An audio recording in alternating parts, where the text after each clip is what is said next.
Hello guys, ito may nakuha kami sa gilid ng palayan namin kasi paubos ng tubig sa init ng panahon ngayon. So ayun, naisipan namin na kukuhanin ang mga laman doon kung may makuha man kaming gold.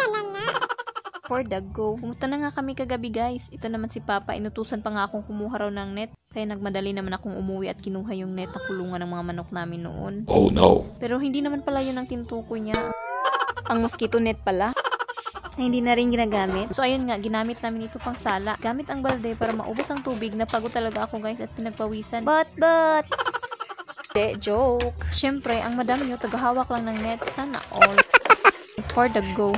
Ang dami namin nakuha guys. Kahit maliliit pa, okay na din. Para sa nagugutom namin si Kumura. Hindi naman kami nagugutom. Nauuhaw lang kasi napagod.